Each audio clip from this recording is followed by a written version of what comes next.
Halo Sobat After Rest, balik lagi bersama gue di podcast After Rest. Seperti biasanya, udah ada Albi di sini. Halo Albi. Halo Sadrina, halo teman-teman sobat After Race. Oke, kali ini kita akan bahas soal VDEGA, kemudian juga Hmm. ada MotoGP Le Mans Prancis ya 2026, dan juga nanti kita akan ngebahas sedikit soal update dari Marc Marquez gitu. Tapi sebelumnya gue pengen tahu dulu nih Bi soal VDEGA ya Moto3 karena uh, Hmm. sobat After Rest tuh udah banyak banget yang pengen tahu nih update-nya seperti apa sih gitu. Kemudian juga performanya dari VDEGA tuh kayak gimana sih? Karena kan tadi di Moto3 Le Mans Prancis dia tuh sempet berada di posisi startnya kan di posisi 6 kan. Terus udah gitu karena Hmm. di startnya itu banyak ada beberapa orang gitu ya, para pembalap yang jatuh sampai akhirnya tadi kayak VDEGA tuh sempet nahan dulu gitu untuk supaya apa ya nggak kelindes kayaknya dia menghindar salah satu pembalap yang crash sampai akhirnya dia berada di posisi ke-14 dulu gitu, baru pelan-pelan berada di atas sampai akhirnya di posisi keempat. Menurut gue itu oke banget sih gitu. Nah kalau dari lu gimana Bi soal performanya VDEGA di Moto3 Le Mans Prancis ini?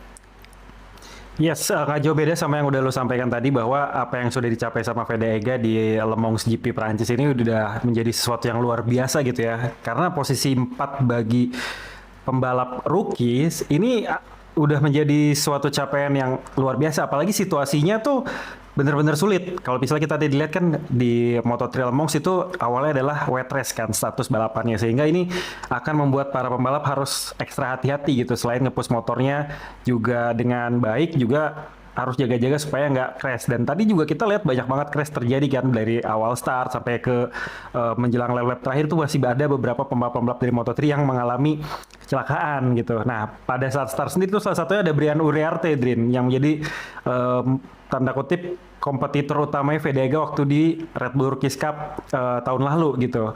Nah, Vega juga berusaha untuk menghindari supaya nggak terjadi kecelakaan susulan dan juga menyebabkan fatalitas yang lebih parah lagi gitu. Nah, tapi setelah kececer di posisi belakang, kalau nggak salah itu posisi 14 tadi ya, Sadria juga udah bilang, Vega nih kelihatan memang maintain motornya dengan baik, Drin. Dia ngelihat apa namanya memberikan pertunjukan yang luar biasa. Dia hati-hati, dia tetap konsisten, tapi apa ya? Dia ada di mode survival mode kalau gue lihat gitu ya. Jadi dia memang mempertahankan diri supaya nggak crash, tapi dia juga berusaha untuk one by one overtake. Walaupun memang kalau misalnya kita lihat ada banyak keberuntungan yang didapat sama Vega sendiri karena banyak beberapa pembalap-pembalap di depannya itu terjatuh dan Vega memanfaatkan momentum itu untuk berada di depan terus gitu.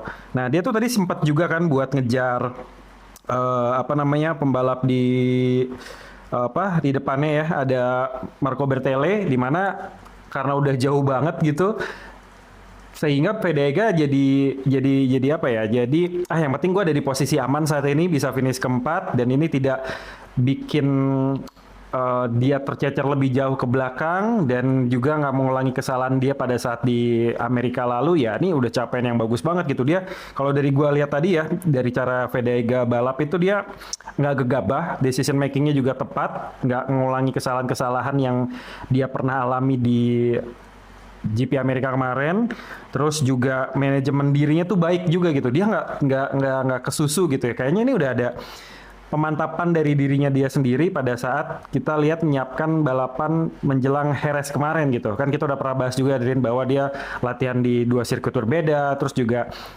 ada beberapa hal yang dia pelajari mulai dari mempelajari karakter sirkuit di Eropa, mempelajari bagaimana ban itu bisa di maintain dengan baik. Nah, hal-hal itulah yang sekarang udah melekat di Vega dan itu terbukti di Le Mans GP yang dia hadapi di hari Minggu kali ini gitu. Jadi gue bener-bener ngelihat, wah ini Vega udah semakin mateng dan buat ukuran rookies, dia berada di posisi 4 ini udah bener kata Sadrina, udah luar biasa banget, pencapaian juga udah bagus. Dia nggak ngoyo untuk dapetin podium, tapi yang penting dia bisa secure dulu posisinya seperti apa dan terbukti di klasemen dia naik. Sekarang untuk klasemen secara keseluruhan dia ada di posisi 5 dan Ini jadi modal bagus. Walaupun kalau misalnya kita bandingkan dengan pembalap-pembalap yang ada di depannya nih ya, ini Max Quiles nih jauh banget. Dia poinnya sekarang ada 115 poin gitu. Lalu juga di posisi kedua ada Adrian Fernandez dengan 69 poin. Lalu juga ada Alvaro Carpe di 53 poin. Ada Valentino Peron di 52 poin. Dan Vega sendiri ada di 50 poin. Ini pendek-pendek gitu jarak di depannya, dan dia juga harus mengantisipasi supaya posisinya nggak dikudeta lagi sama pembalap di belakangnya nih, ada Marco Morelli dengan 48 poin. Nah, apakah Vega ini punya kesempatan untuk juara dunia? Tentu, karena ini baru berjalan beberapa balapan, yang namanya potensi untuk juara dunia masih ada. Tapi memang kalau misalnya kita lihat secara logik, kekuatannya Quiles dari awal musim sampai dengan balapan di Le Mans ini begitu konsisten berada di podium terus, kayaknya agak sulit gitu karena dia udah 115 poin. Sedangkan untuk posisi kedua si Adrian Fernandez ini ada di 69 poin. Nah, untuk mengejar Adrian Fernandez, mengejar Carpe dan juga mengejar Peron, ini masih ada kesempatan nih. Karena jaraknya tuh nggak jauh.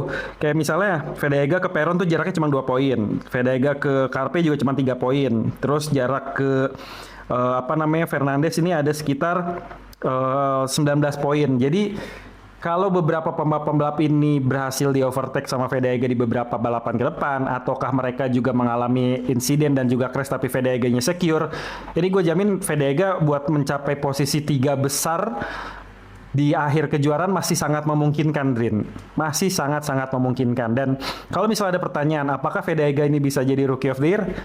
Jelas, sangat-sangat possible. Karena sampai sekarang Vega ini belum bisa tersingkirkan dari puncak klasemen kandidat Rookie of the Year dari beberapa pembalap yang memang udah mejeng di sana. Sekarang Vega ada di posisi pertama dengan 37 poin, sedangkan musuh bebuyutannya pada saat di Red Bull Rookies Cup yang juga masuk ke Moto3 di musim ini ada di posisi kedua dengan capaian poin ada di 28 poin. Jadi gapnya masih bisa dibilang aman kalau misalnya Vega terus-terusan konsisten berada di depan Uriarte gitu. Kalau misalnya memang target utama Vega sendiri, dan Vega udah bilang bahwa ya nggak muluk-muluk sih, dia nggak pengen jadi juara dunia lah, syukur-syukur dia bisa dapet top 5 itu udah bagus. Nah, tapi kalau buat jadi Rookie of the Year ini adalah ini udah jadi target utamanya seorang Vega sendiri. Jadi ya kita sebagai penonton MotoGP sekarang jadi punya alasan kuat buat nonton Moto3 gitu, Drin. Karena selain daripada mereka ini adalah bibit-bibit yang akan menggantikan posisinya Marc Marquez, Pecco Bagnaia, Fabio Quartararo di masa depan, juga karena ada pembalap Indonesia itu Vega yang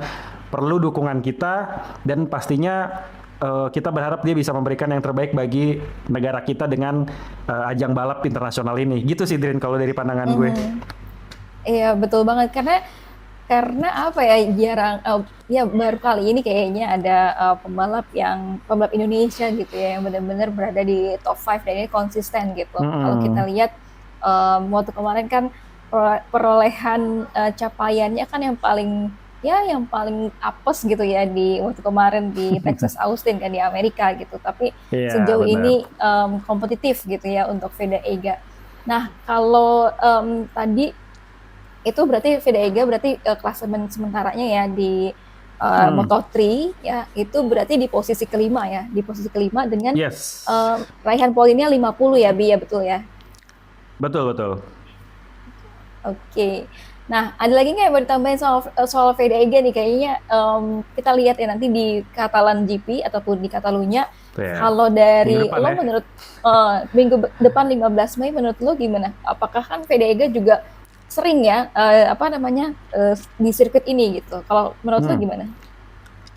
Menurut gue Vega ini akan mendapatkan keuntungan ya, karena memang tadi saya udah bilang bahwa di Red Bull Rookies Cup ini kan Catalan ini menjadi salah satu tempat yang juga diikuti oleh Red Bull Rookies Cup gitu, sehingga ini menjadi sesuatu yang udah familiar dari seorang Vega sendiri. Dia pasti udah hafal tracknya segala macam, hanya tinggal dia memposisikan diri ketika berada di Moto3 seperti apa gitu. Motornya memang kalau bisa dibilang sama Moto4 yang dia ikutin kelasnya juga kayak misalnya European Talent Cup seperti yang dia ikuti juga di tahun lalu, motornya sebenarnya sama kan, pakai NSF 250, bobotnya juga nggak jauh beda, cuman karena memang kompetisinya ini lebih beringas, pembalap-pembalapnya juga yang benar-benar top tier semua di kelas Moto3, mungkin itu jadi satu-satunya tantangan paling berat buat seorang Vega sendiri gitu. Nah, tapi dengan modal dia udah punya kepercayaan diri yang oke di beberapa balapan terakhir, terutama di Le Mans ini bisa posisi keempat. Terus juga waktu dia posisi ketiga tuh di mana Drin ya? Di Brazil bukan ya Drin ya? Iya di Brazil di Di seri Brazil kan, kedua terus dapat nah, podium kan itu nah pertama terus kalinya. betul. Ditambah juga dia udah latihan di Spanyol sebelum balapan Jerez kemarin buat apa namanya mengenali lintasan karakternya daripada sirkuit-sirkuit di Eropa, mengenal bannya juga seperti apa, manajemen bannya bagaimana. Gue sangat sangat positif bahwa Vega akan lagi-lagi masuk ke 5 besar dan apa namanya eh pada saat podcast kita terakhir sebelum GP Harris juga kan kita selalu memposisikan Vega pasti dapat 5 besar nih dia nih gitu. Nah, kalau misalnya dia konsisten kayak gini, ya gue sangat sangat sangat optimis dia akan bisa melakukan beberapa sirkuit Eropa yang sebenarnya sudah sangat familiar bagi seorang Vega sendiri. Hanya tinggal dia bisa memanage dirinya untuk tetap tenang, terus juga bisa konsisten, decision makingnya juga bagus, tepat gitu ya kayak sekarang-sekarang ini. Ya gue sangat percaya dia bisa top 5 lagi dan bahkan podium bukan hal yang mustahil sih buat seorang Vega gitu sih Drin. Yang pasti apa namanya nggak apa-apa gitu ya kalau misalkan di top 5 dulu karena kan ini ya seorang Yes, rookie gitu ya, yes. pendatang baru di Moto3 itu aja udah di top 5 konsisten tuh udah luar biasa banget ya apalagi kalau Benar, misalkan benar, memang benar, benar. bisa masuk podium berkali-kali gitu ini kan baru podiumnya satu Iya, ya masuk ke waktu iya. kemarin di MotoGP Moto3 Brazil gitu pokoknya kita dukung terus supaya Vega bisa lancar gitu ya kemudian kompetitif terus di setiap balapannya gitu tapi kita juga doain ya Amin. sama Mario Aji gitu supaya dia juga bisa kompetitif di Moto2. Oke, Bi, gue Amin. pengen lanjut ke MotoGP ya di MotoGP Le Mans Oke. Prancis 2026 ini kalau gue lihat wow Jorge Martin ini luar biasa banget ya kemarin dari sprint race aja dia dari awal start gitu ya startnya dia kan dari posisi ke-8 tapi dia bisa langsung merangsek ke posisi pertama gitu ya bahkan sejak di start Ya. awalnya sampai di akhir balapan untuk sprint race dan kali ini di Grand Prix-nya ya di balapannya itu perlahan-lahan gitu ya untuk bisa Jorge Martin berada di depan gitu sampai akhirnya dia bisa ngebalap ataupun overtake si Marco Bezzecchi. Nah kalau dari lo sendiri ini gimana pendapatnya soal Jorge Martin, Bi? Tapi emang bisa dibilang ya MotoGP Prancis ini super plot twist dan termasuk salah satu yang seru sih karena kita melihat ada beberapa agresivitas pembalap buat melakukan overtake gitu ya selain Jorge Martin kan kita juga tadi ngeliat ada Pedro Acosta, terus juga ada Pecco Bagnaia, terus ada Ai Ogura gitu. Jadi cukup menarik gitu. Walaupun gue berharap awalnya kayak Le Mans itu kan udah beberapa tahun terakhir kita selalu menyaksikan dalam kondisi wet race gitu, hujan gitu kan kayak tahun lalu plot twistnya adalah Johan Zarco bisa P1, terus juga ada plot twist dari seorang Marc Marquez yang ganti motor tiba-tiba gitu kan. Hampir selalu seru gitu di Le Mans. Nah, walaupun di tahun ini nggak ada wet race di apa namanya kelas MotoGP, tapi tetap menghadirkan balapan yang menurut gue sangat-sangat menghibur gitu. Nah, Martinator is back gitu. Gue nggak expect juga gitu. Di awal gue ngeliat karena startnya itu Marco Bezzecchi juga sempurna di posisi ketiga dan langsung mimpin balapan sampai jelang 3 lap terakhir gitu. Gue ngeliat wah nih Marco Bezzecchi udah sih finish pertama nih gitu.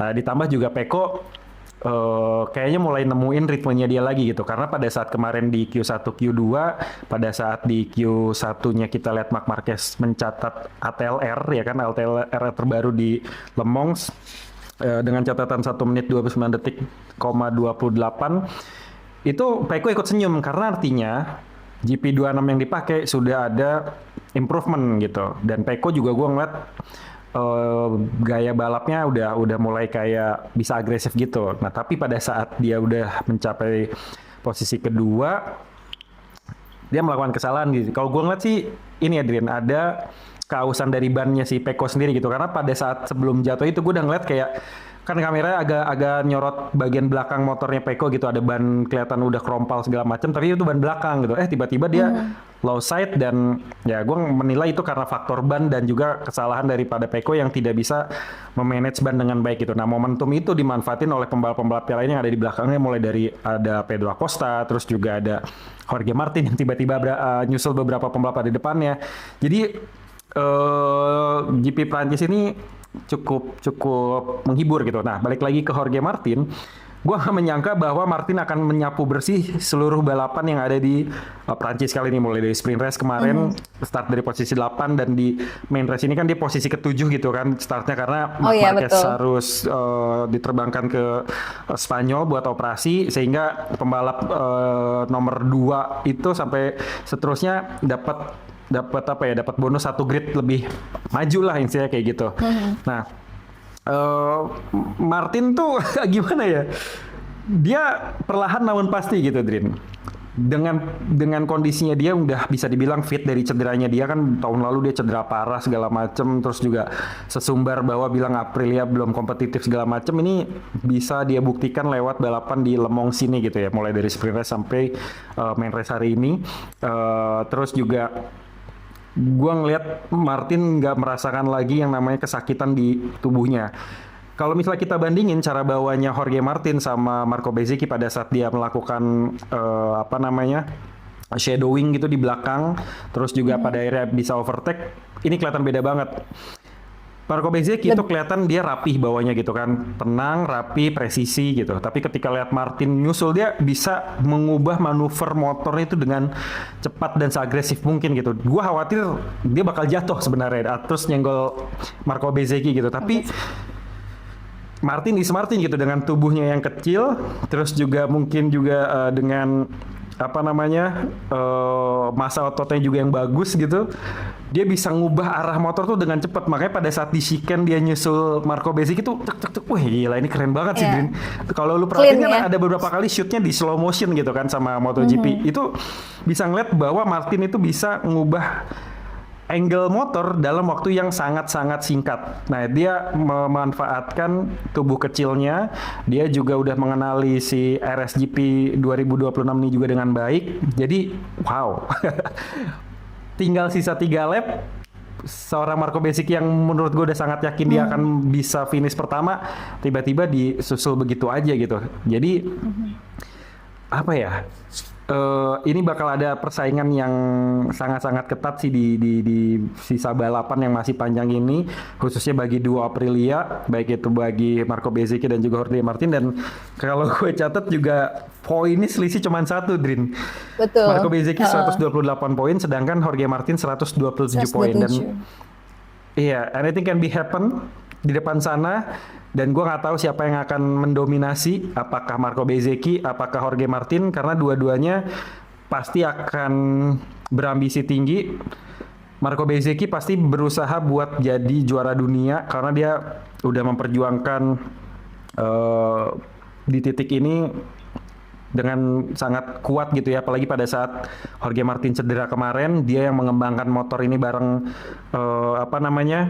Lorenzo Savadori supaya motor ini bisa kompetitif seperti apa, dan dia jadi tulang punggung sampai akhirnya sekarang Martin udah ada di posisi yang begitu fit. Martin udah tinggal make aja gitu. Dan Martin juga pasti pengen ngasih perpisahan yang bagus ke Aprilia di tahun ini gitu kan. Jadi kayak tahun dia terakhir sama Ducati di tahun 2024, dia pengen ngasih persembahan buat Ducati, dia pergi buat meninggalkan Ducati untuk Aprilia, dia juara dunia gitu. Nah, apakah Jorge Martin yang isunya akan bergabung dengan Yamaha di tahun 2027 akan melakukan hal yang sama? Jadi bakal ada perebutan gelar juara dunia dari seorang Marco Bezzecchi dan juga Jorge Martin di musim 2026 ini. Dan ya hari ini juga cukup plot twist juga ya, Drin ya. Yang full senyum itu masih Morivola pastinya dan juga tim Aprilia, karena untuk pertama kali Aprilia ini bisa menyapu bersih seluruh podium 1, 2, 3 gitu, karena beberapa waktu sebelumnya kan, beberapa tahun tadi kita lihat Ducati gitu kan, tapi sekarang kita lihat Aprilia, jadi udah ada perkembangan yang sangat-sangat signifikan dialami oleh Aprilia, mulai dari sektor mesin, terutama juga sektor aerodinamika yang benar-benar diubah secara eksponensial. Dan tadi kalau misalnya kita lihat pada saat start, Marco Bezzecchi motornya ngeluarin percikan api ya, itu kayak balapan di Formula One, Drin. Kalau misalnya kita lihat Formula One itu selalu ngeluarin percikan api pada saat bagian bawah itu gesekan sama aspal. Nah, itu adalah gesekan yang terjadi karena pada saat start kan whole shot device daripada pembalap ini masih pada aktif gitu kan. Jadi masih pada ceper semua sehingga aerodinamika yang berada di bagian bawah motor, fairing bawahnya itu nempel sama aspal dan itu menciptakan percikan-percikan api dan itu menurut gue keren sih. Dan apa namanya, berasa ini lagi nonton F1 banget gitu. Nah, tapi hal kayak gini bakalan kita nggak bakal kita lihat lagi di MotoGP 2027 karena whole shot device ini kan udah nggak diperbolehkan lagi gitu. Jadi pas ngelihat tadi motornya masih ceper ngeluarin percikan api pas nikung tuh, wah ini keren banget sih kayak Formula One kayak gitu. Jadi ya begitulah Drin, MotoGP Prancis khususnya persaingan antara Marco Bezzecchi dan juga Jorge Martin. Gue berharap masih terus berlanjut karena ini berdua akan mempertunjukkan tontonan yang seru. Dan bagaimana dengan Ducati? Ya Ducati kita lihat Pecco belum bisa ngasih performa yang baik walaupun motornya kelihatan udah ada improvement. Marc Marquez juga kemarin cukup apes gitu, dia ngalamin crash sampai patah tulang di bagian kaki, terus juga yang bagian tangannya juga mengalami pergeseran lagi gitu kan. Terus juga Fabio Di Gia yang memang kita lihat jadi salah satu ujung tombak juga belum bisa merangsek terlalu jauh ke tiga terdepan. Alex Marquez sendiri juga mungkin masih kaget dengan GP26 yang ternyata benar kata Pecco, motornya nggak bisa diapa-apain kayak gitu. Jadi kurang lebih begitu, Drin. Oke. Nah, tadi tuh gini, Bi, kalau yang gue tahu ya, soal Pecco ya, jadi dia tuh di media Scrum bilang bahwa kalau tadi di channelnya dia gitu di Pecco 63 dia bilang sampai ya no comment gitu. Tapi kalau ternyata di media Scrum-nya jadi dia bilang gini, kita sama-sama tahu gitu, dia dan juga timnya sama-sama tahu apa yang terjadi gitu sampai akhirnya ngebuat Pecco bisa crash. Tadi kalau katanya Pecco bukan karena human error, bukan karena dia apa namanya salah gitu ya, dia nggak ada, soalnya dia nggak ngomong kalau misalkan itu kesalahan dia gitu di media Scrum. Tapi dia bilang bahwa ada sebuah masalah gitu ya, ada isu gitu di motornya yang udah diketahui sekarang juga ya sama Pecco sama timnya, dan ini juga yang dicari solusinya. Tapi memang Pecco tadi nggak bilang apa yang menjadi isu atau masalah gitu dari motornya gitu. Nah, tapi ya memang ada improvement. Gue menyadari gitu dan mengakui bahwa ada improvement dari Ducati setelah dari tes Jerez ya. Kalau dilihat waktu kemarin memang aeronya itu update ya, aero update 2026 untuk Pecco, kemudian untuk Fabio Di Gia dan juga untuk Alex Marquez gitu. Tapi memang ada perubahan yang berbeda gitu ya untuk aero update-nya dari Marc Marquez gitu. Jadi Marc Marquez beda sendiri. Nah, dengan ada improvement ini ya mungkin ya salah satu update dari fairing yang sampingnya itu ngebuat dari performanya Pecco ini juga menjadi oke gitu. Tapi ya hasilnya tadi menurut gue juga hampir sama dengan Albi sih. Seharusnya ya entah itu karena apa ya, kurang manajemen bannya atau kemudian ada kendalanya lagi gitu. Kalau tadi bilang masalahnya sama seperti sebelum-sebelumnya gitu. Dia kehilangan pada front end gitu. Tapi kan kayaknya udah terlalu lama ya masalah front end itu, jadi masa nggak dapat solusi sampai sekarang gitu kan. Betul, apalagi udah ada improvement itu gitu. Tapi oke lah gitu ya soal Pecco Bagnaia ini. Dan menarik ya Bi, tadi kan atau mungkin gini ya, gue mau nebar pertanyaan yang bisa jadi isu juga kali. Kenapa nggak disebut sama Pecco? Mungkin karena gini, siapa tahu nih masalahnya ada di Michelin gitu. Jadi karena sekarang lagi jadi tuan rumah juga dan dia sponsor. Tadi kan salah satu perwakilan Michelin kan ngasih trofi juga kan ke pembalap pada saat finish, dan dia jadi salah satu sponsor terbesar di MotoGP dan lagi di Prancis. Dan mungkin kalau misalnya Pecco nyebut Michelin kenapa-napa, dia ngeri di ban aja sama orang-orang Prancis kali gitu. Jadi makanya dia tahan dulu nih omongannya seperti apa. Dan ternyata technical isunya ban gimana tuh Din, kira-kira? Bisa jadi juga sih. Karena enak aja orang Michelin ya kan. Sampai dia bilang no comment lah gitu. Oke, tadi kan. Lah, gitu.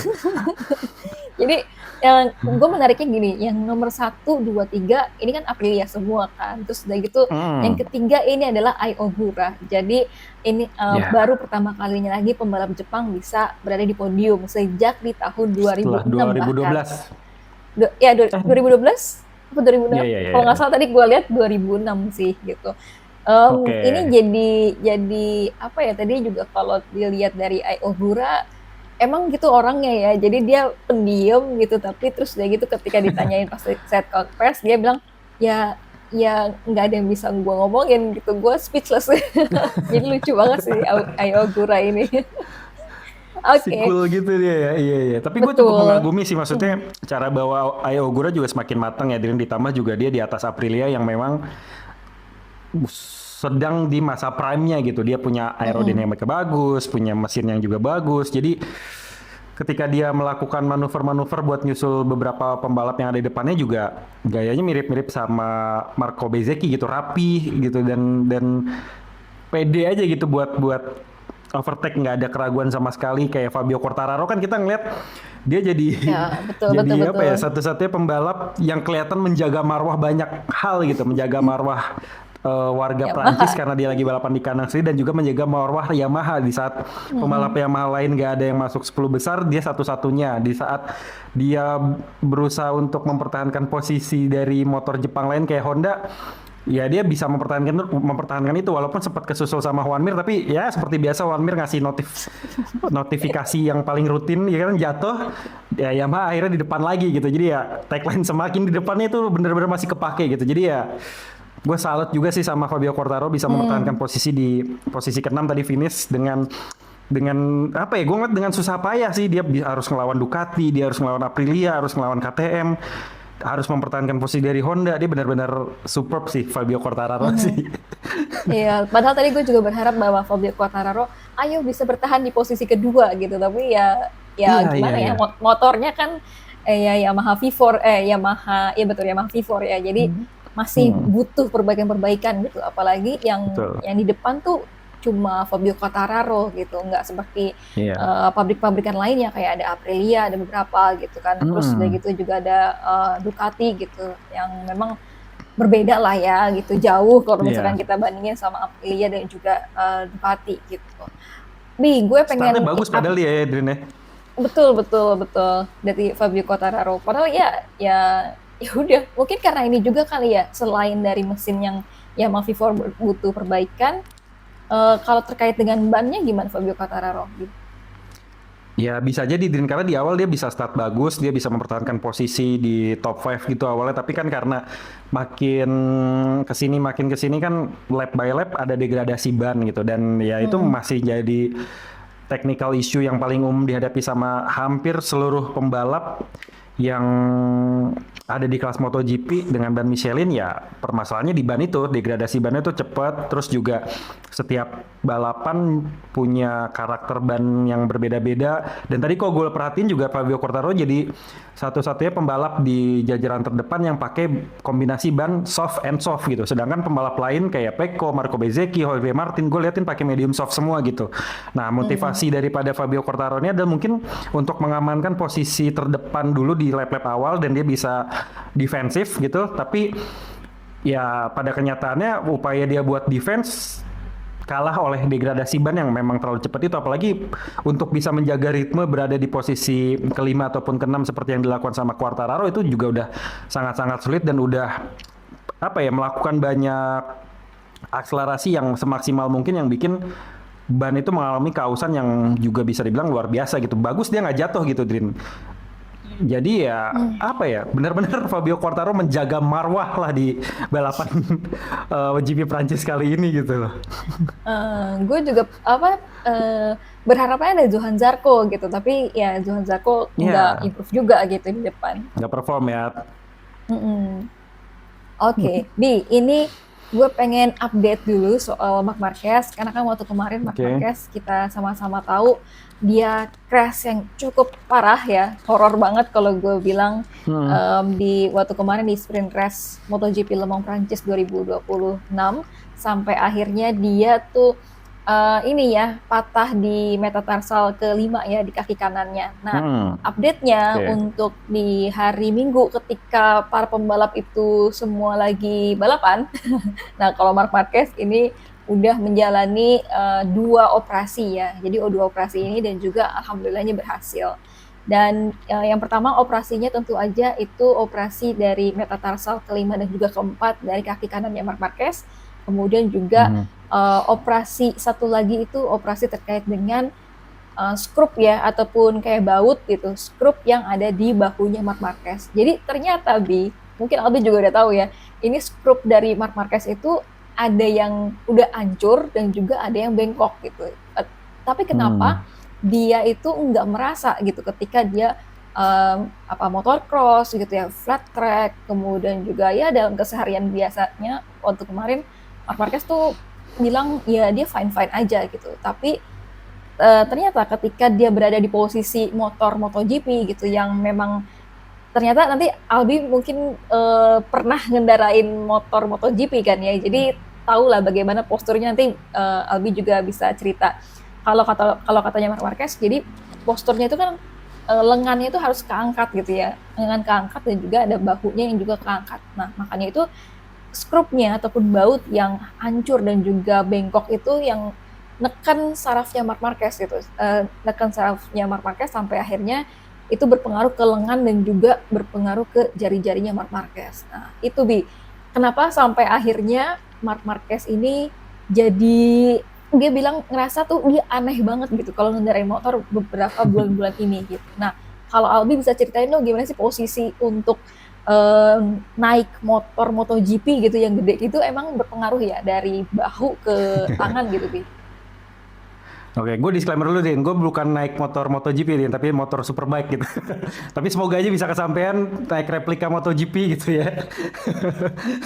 Nah, iya memang kan posisi motorsport ataupun superbike ataupun MotoGP ini punya posisi yang mengharuskan si pembalap ataupun rider itu menunduk gitu dan semua anggota tubuh itu khususnya badan bagian atas itu dipusatkan ke bahu gitu karena posisinya dia harus bisa tuck in, bisa nyatu sama motor supaya aerodinamika ini bisa mengalir dengan baik ngelewatin atas badan ataupun punggung kita pada saat lagi balapan.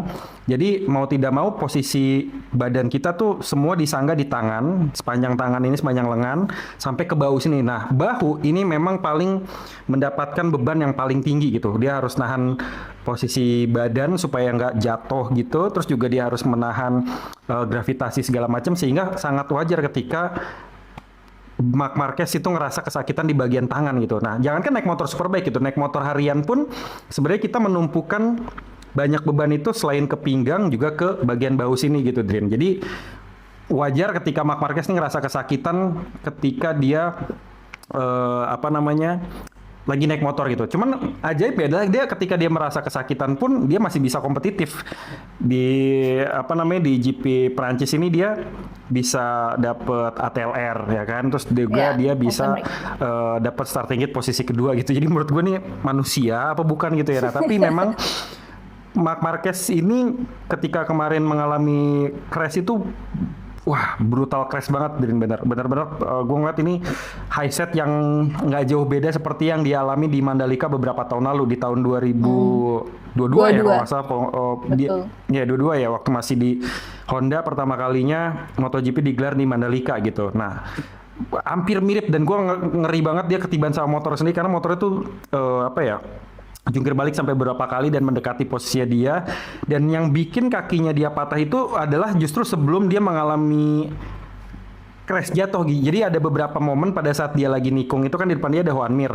Dia berusaha buat nahan badannya pakai kaki. Nah, pas dia nahan kaki itu kelihatan kan kakinya kayak mental ke bawah kena Betul. aspal terus motor langsung terbang jungkir balik. Nah, menurut gue itu Mm-mm. adalah momen di mana penyebab patah tulang metatarsalnya Marc Marquez itu terjadi karena pada saat dia jatuh ngeglosor segala macem kakinya tuh udah yang posisinya jatuh dalam posisi aman gitu nggak yang kebanting sedangkan pada saat dia lagi berusaha buat ngendalin si motornya supaya dia nggak jatuh itu kelihatan jelas kakinya benar-benar berupa buat tahan terus tiba-tiba kayak dibanting ke atas gitu. Nah, terkait dengan tulang metatarsalnya Marc Marquez yang patah ini, kalau misal teman-teman belum tahu, tulang metatarsal itu apa sih? Itu kalau misalnya kita lihat di kaki, di punggung kaki itu ada tulang penyangga gitu ya, penyangga jari-jari. Nah, ini tuh namanya tulang metatarsal gitu di bagian kaki. Nah, tulang metatarsal kelima itu adalah yang paling ujung sini nih. Jadi yang jadi penyangga kelingking gitu, Drin. Nah, itu patah yang mana ini benar-benar apa ya, kalau gua analisa benar-benar terjadi pada saat dia mencoba untuk menahan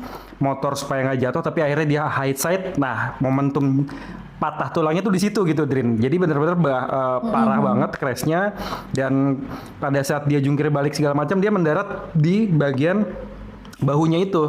Nah, mungkin itu adalah yang jadi Ya, betul. penyebab adanya pergeseran tulang bahu, terus juga ada masalah di skrupnya itu yang tadi kata Sadri, ada yang bengkok, ada yang hancur segala macam, dan memang itu sebenarnya bukan di momentum itu aja, tapi udah bertahun-tahun ataupun udah beberapa Dari kali ya, momen Marc Marquez mungkin tanpa sadar ngerasa ada yang salah nih sama bagian bahu gitu, karena bahunya yang cedera itu juga hasil akumulatif dari beberapa crash yang terjadi, Drin. Jadi nggak cuma di Mandalika aja pada saat betul. 2022, tapi juga pada saat 2019 yang dia mengalami fatal crash yang sama gitu. Nah, tadi sih juga gue baca selain tadi yang Sadrina bilang bahwa dia udah sukses menjalani operasi di rumah sakit Ruber International Hospital yang ada di Madrid. Dia menjalani 2 operasi sekaligus kan, operasi metatarsalnya supaya disangga dan juga distabilkan posisinya, terus juga ada pencabutan daripada mur yang udah atau skrup yang udah nggak layak di bahunya gitu. Nah, ada beberapa bagian fragmen tulang juga yang diangkat dari bagian bahunya gitu, Drin. Jadi gue nggak tahu bagian fragmen tulang yang mana, tapi yang pasti sih ada kayak mungkin serpihan ataupun pecahan tulang yang mungkin ini udah nggak bisa disambung dan bisa diakalin dengan cara menggunakan skrup-skrup itu tadi gitu yang baru. Nah, jadi gue nggak bisa bayangin sesakit apa sih bagian organ tangan dan juga kaki yang dialami oleh Marc Marquez pada saat pasca kecelakaan itu, dan itu terjadi selama beberapa kali beberapa tahun yang lalu. Terus juga eh, posisi Marc Marquez sekarang yang masih menjalani proses pemulihan kan sudah memastikan dirinya nggak bakal ikut balapan di Catalan ya, Drin ya. Dia akan fokus untuk Iya. menyembuhkan apa namanya, kondisi fisiknya dulu, karena dia juga pada saat mengalami crash di mana, Austin ya, dia ya mengalami crash di Austin juga dibilang dia lebih baik fokus untuk pemulihan tubuh dibandingkan ngejar juara dunia gitu, karena dia juara dunia kan udah didapat lagi pada saat di Ducati tahun 2025 kemarin gitu. Jadi kayak nggak terlalu ngoyo lah, dia harus dapetin gelar juara dunia lagi di musim 2026 ini. Toh juga nanti 2027 akan ada momentum baru, dia bisa ngeriset dirinya sendiri buat bisa balapan lebih optimal, lebih maksimal. Tapi memang dengan adanya badai cedera yang bertubi-tubi dialami sama Marc Marquez, gue cuma takut dia memutuskan buat pensiun dini aja sih, Drin. Jadi mungkin dia punya target akan pensiun di usia berapa atau ketika dia sudah mendapatkan apa gitu. Nah, tapi dengan kondisi yang cedera terus-menerus seperti sekarang, gue cuma takut dia bisa lebih cepat untuk memutuskan buat pensiun. Gitu sih, Drin, yang gue khawatirkan. Kalau lu gimana nih?